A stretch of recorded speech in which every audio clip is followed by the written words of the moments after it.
हाय Brian, आपका स्वागत है हमारे इस नए क्लास में। दोस्तों देखिए, आज हम इस वीडियो में बताने वाले हैं आपको हिंदी क्लास 12 तीन महत्वपूर्ण निबंध। देखिए दोस्तों, जो हमारा हिंदी का पेपर होता है वो सबसे ज़्यादा जो नंबर का जो प्रश्न आता है वो आता है हमारा निबंध का। अगर आपको नहीं पता है तो जान लीजिए, लेकिन वैसे तो आपको पता होगा, क्योंकि देखिए जब आप लोग कक्षा 10 में पेपर दिए होंगे तो वहाँ पे जो हिंदी में जो निबंध पूछता है वो सबसे ज़्यादा नंबर का होता है ना। तो इसी तरह इसमें भी होता है क्लास 12 में भी, ठीक है। जो सबसे ज़्यादा नंबर का जो प्रश्न हमारा होता है, जो भी हमारा क्वेश्चन होता है, वो हमारा निबंध आता है, जो सबसे लास्ट में देता है। आप लोग इस चीज़ को बड़े अच्छे से जानते होंगे, है ना। देखिए दोस्तों, जो निबंध होता है वो बहुत बड़ा भी होता है। आप लोग आपको इसको भी पता होगा कि जो निबंध होता है, अगर लिखने के लिए निबंध आ जाए तो बहुत बड़ा होता है ना।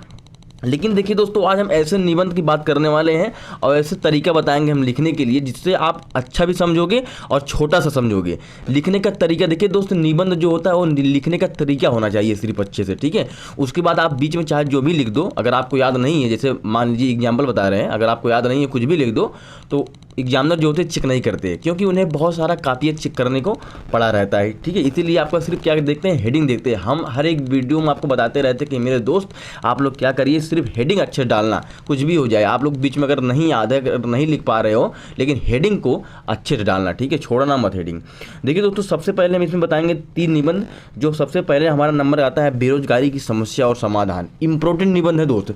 मैं आपको बता दूं कि इस तीन निबंध को अगर आप पढ़कर चले जाएंगे तो इसके अलावा कुछ नहीं आएगा।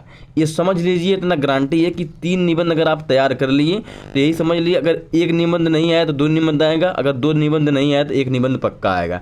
मतलब इस तीनों निबंध में से एक निबंध तो आना ही आना है, क्योंकि बहुत ज़्यादा इम्पोर्टेंट निबंध है जो मैं लेकर आया हूँ, ठीक है।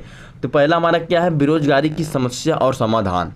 दूसरा क्या है, जीवन में खेल का महत्व। तीसरा क्या है, पर्यावरण प्रदूषण समस्या और समाधान। ये काफ़ी ज़्यादा इम्पोर्टेंट है दोस्त, जितना मैं बता दूँ आपको उतना ही इम्पोर्टेंट समझिए, ठीक है। तो दोस्तों चलिए अब हम आपको बताते हैं कि बेरोजगारी समस्या और समाधान, यही हम आपको इस वीडियो में बताएंगे। बाकी ये जो दोनों निबंध है इसका मैं वीडियो बना दूंगा, और वीडियो बनाने के बाद तीनों निबंध का मैं अपने प्लेलिस्ट कर दूंगा, ठीक है। ताकि जब भी आपको या आपके कोई फ्रेंड को अगर निबंध के बारे में, अगर आपसे कोई फ्रेंड पूछा कि भाई यार निबंध कौन सा मैं याद करूँ, मुझे समझ नहीं आ रहा, तो मेरे चैनल का नाम बता देना या फिर उसके पास ये वीडियो शेयर कर दीजिए, ठीक है। ये तीनों निबंध एक ही प्लेलिस्ट में मैं डाल दूंगा। जब भी आप चाहोगे तब भी इम्पोर्टेंट निबंध हमारे चैनल पर जाओगे प्लेलिस्ट में तो आपको इम्पोर्टेंट निबंध मिल जाएगा, ठीक है।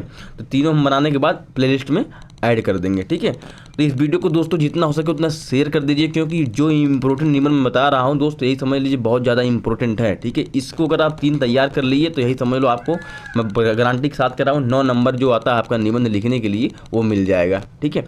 बाकी आप चैनल पर नए हैं, चैनल को सब्सक्राइब करके हमारे चैनल से जुड़ जाए, क्योंकि आपका फ़ायदा होगा। मेरा कम फ़ायदा होगा लेकिन आपका ज़्यादा फ़ायदा होगा, क्योंकि दोस्तों आपको बता दूँ, ये 12 जो क्लास होता है ना, जीवन में सिर्फ एक ही बार पास करना है यार, सिर्फ एक बार। जब आप 12 पास हो जाओगे, ये सोचो पहले, आप जब 12 पास हो जाओगे तो क्या दोबारा फिर 12 पढ़ोगे? नहीं पढ़ोगे ना। इसीलिए कह रहा हूँ कि थोड़ा हमारा भी हेल्प करिए और अपना भी फ़ायदा लीजिए, ठीक है। तो चैनल को सब्सक्राइब करिए, हमारे चैनल से जुड़े और लाइक करिए, कमेंट करिए, ताकि देखिए दोस्त आपके एक लाइक और कमेंट से मैं मोटिवेट होता रहता हूँ, ठीक है। इसीलिए मैं आपको बताता रहता हूँ।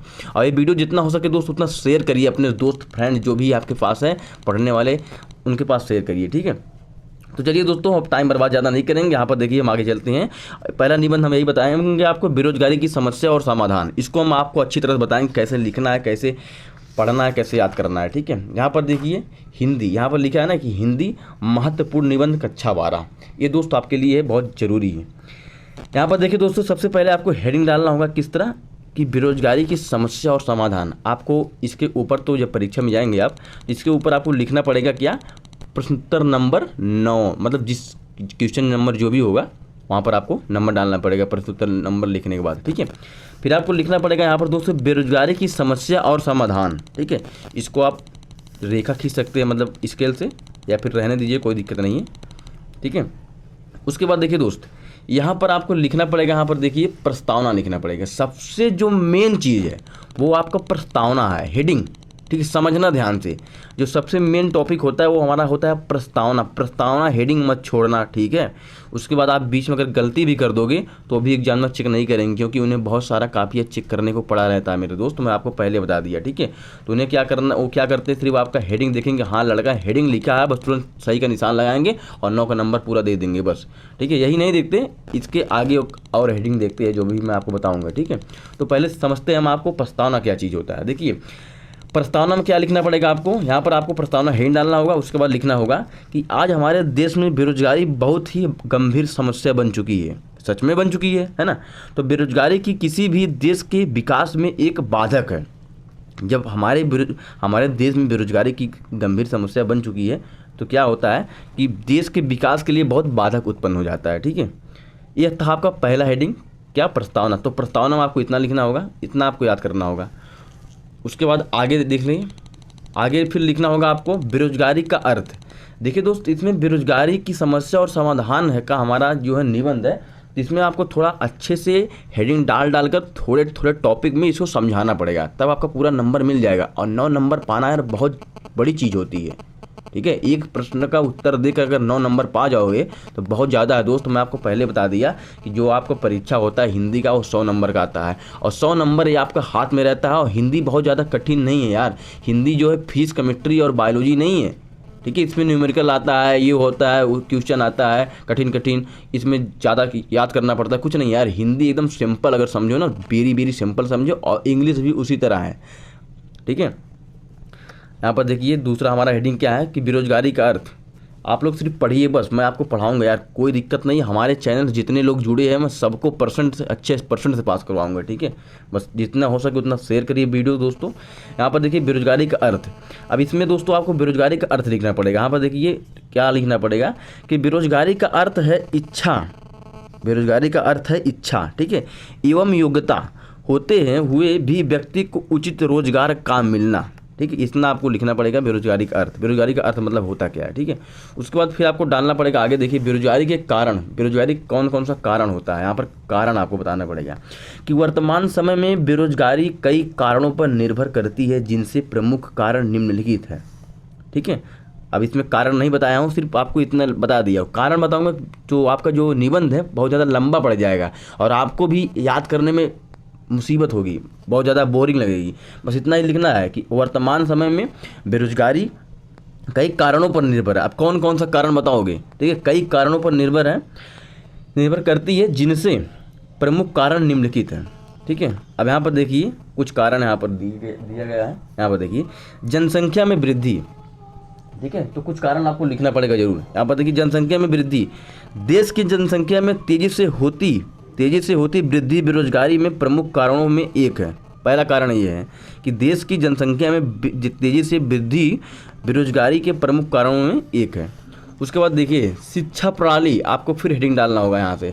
मतलब दोस्तों एक हेडिंग डालने के बाद थोड़ा सा लिखने के बाद फिर आपको एक लाइन छोड़ना होगा, एक लाइन छोड़ने के बाद फिर आपको हेडिंग डालना होगा, फिर आपको लिखना पड़ेगा, ठीक है। इसी तरह अगर आप लिखेंगे तो पूरा नंबर मिल जाएगा दोस्तों। 9 नंबर में से एक नंबर नहीं कटेगा, ठीक है। यहाँ पर देखिए शिक्षा प्रणाली, हमारे देश में शिक्षा की कमी बेरोजगारी का एक प्रमुख कारण है, क्योंकि हमारे देश में रोजगार प्रदान करने वाला शिक्षा नहीं बल्कि सिर्फ किताबों तक सीमित रहने वाली शिक्षा प्रणाली है, ठीक है। तो ये था आपका बेरोजगारी का तीसरा कारण, ठीक है, तीसरा अर्थ है मतलब जो बेरोजगारी का, ठीक है। आप दोस्तों चलते हैं हम अगला देखते हैं, हमारा अगला हेडिंग क्या है।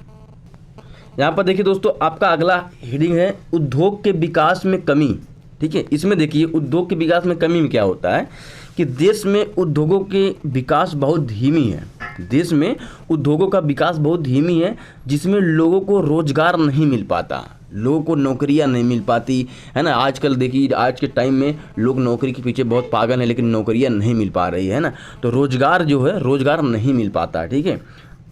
यहाँ पर देखिए कि बेरोजगारी की समस्या के लिए समाधान, अब इसमें समाधान बताया गया है कि बेरोजगारी को संपूर्ण दूर नहीं किया जा सकता, सही दिशा में कुछ प्रयास करने से वो कम हो जा सकती है, ठीक है। मतलब बेरोजगारी जो होता है पूरी तरह से दूर नहीं कर सकते आपकी कभी भी, ठीक है। वो कई तरह से प्रयास करने के बाद कुछ बेरोजगारी दूर हो सकती है। ठीक है, तो सबसे पहले हमें जनसंख्या कम करने के लिए खुद जागरूक होना पड़ेगा। दूसरी चीज़ यह है कि शिक्षा प्रणाली में परिवर्तन लाना बहुत आवश्यक है। ठीक है, यहाँ पर देखिए व्यवसायिक तथा जिनकी शिक्षा पर अधिक जोर देना होगा। लोगों के लिए रोजगार के अधिक अवसर बनने के लिए सरकार को औद्योगिक क्षेत्र को बढ़ावा देने की ज़रूरत है। ठीक है, इतना आपको क्या लिखना पड़ेगा, बेरोजगारी की समस्या के लिए समाधान। ठीक है, यहाँ पर देखिए आपका हेडिंग था क्या, बेरोजगारी की समस्या के लिए समाधान। ठीक है, इतना आपको लिखना पड़ेगा इसमें। उसके बाद दोस्तों देखिए आपका जो लास्ट हेडिंग आता है उपसंहार, इसको भी आप मत छोड़ना। अगर आप बीच में कोई हेडिंग छोड़ दोगे तो चलेगा, लेकिन पहला हेडिंग और लास्ट हेडिंग मत छोड़ना दोस्त। ठीक है, क्योंकि जो एग्जामिनर होते हैं मेरे दोस्त, मैं अभी पहले आपको बताया था ना कि अभी हम आगे और आपको बताते हैं, तो जो एग्जामिनर होते हैं वो आपका पहला हेडिंग देखेंगे। ठीक है, और उसके बाद दूसरा हेडिंग लास्ट हेडिंग देखें कि आप लास्ट में कौन सा हेडिंग डाले हो। ठीक है, तो ये जो होता है उपसंहार बहुत ज़्यादा इंपॉर्टेंट हेडिंग है। ठीक है, तो इसको मत छोड़ना। यहाँ पर देखिए इसमें लिखना होगा आपको कि बेरोजगारी देखने में तो केवल एक आर्थिक समस्या नज़र आती है, परंतु ये उपसंहार यहाँ पर ये डिपेंड करता है, ये चीज़ नहीं डिपेंड करता, यहाँ पर हेडिंग डिपेंड करता है कि हेडिंग कौन सा डाले हो लास्ट में आप और इसमें क्या लिखे हो। ठीक है, तो देखिए बेरोजगारी देखने में तो केवल एक आर्थिक समस्या नज़र आती है, परंतु इसका संबंध समाज की शांति व्यवस्था और युवकों के मनोविज्ञान में खत्म करने के लिए बहुत से कदम उठाए जा रहे हैं, परंतु परिणाम संतोषजनक नहीं मिले हैं। ठीक है, तो ये था दोस्तों आपका बेरोजगार। ठीक है, कौन सा जो मैं दोस्तों आपको बता दिया। ठीक है, ये दोस्तों था आपका बेरोजगारी की समस्या और समाधान। ये था आपका निबंध, कितने नंबर का, 9 नंबर का। ठीक है, तो दोस्तों मैं आपसे बस यही लास्ट में कहूँगा, देखिए आप लोग को जो मैं 3 निबंध बता दिया, यहाँ पर देखिए जो मैं आपको 3 निबंध बता दिया, इसको आपको वहीं छोड़ना है अगर आपको 9 नंबर लेना है। ठीक है, जैसे अगर मैं आपको दिखा दूँ हिंदी के पेपर में। ठीक है, यहाँ पर देखिए क्या लिखा हुआ है, 9 नंबर 2 + 7 = 9। ठीक है, लिखा हुआ है कि निम्नलिखित विषयों में से किसी एक पर अपनी भाषा शैली में सारगर्भित निबंध लिखिए। यहाँ पर देखिए कौन कौन सा निबंध दिया है, लेकिन जो मैं बताया हूँ वो सबसे ज़्यादा इम्पोर्टेंट है। यहाँ पर देखिए साहित्य और समाज का अंत संबंध, महंगाई की समस्या का कारण और निवारण, कृषक जीवन की शास्त्रदी, जलवायु परिवर्तन का मौसम पर प्रभाव और भारतीय लोकतंत्र का अभिष्य। ठीक है, तो मैं दोस्तों इसमें देखिए जो 3 निबंध बताया हूँ इसमें से कोई निबंध नहीं आया है उसमें, लेकिन अगली बार आ सकता है, इसका चांस है दोस्तों। मैं एक आध निबंध और बता दूंगा, अगर आपके पास हिम्मत है याद करने की तो याद कर लेना, वरना कोई दिक्कत नहीं है, क्योंकि जो मैं निबंध बता दिया हूँ इसमें से अगर आप तीनों तैयार कर लिए तो एक निबंध पक्का आ जाएगा और 9 नंबर आपका कटेगा नहीं दोस्त। जानते हो कि 1% जो आपका बनता है वो 5 नंबर का 1% बनता है। ठीक है, तो आपको 9 नंबर मिलेगा हिंदी में सिर्फ इतना लिखने से, जितना मैं इस वीडियो में बताया हूँ। ठीक है, तो दोस्तों ये वीडियो आपको कैसी लगी कमेंट में ज़रूर बताना। बाकी फिर मिलते हैं नेक्स्ट वीडियो में, और चैनल पर नए चैनल को सब्सक्राइब करके हमारे चैनल से जुड़ जाइए। ठीक है, धन्यवाद।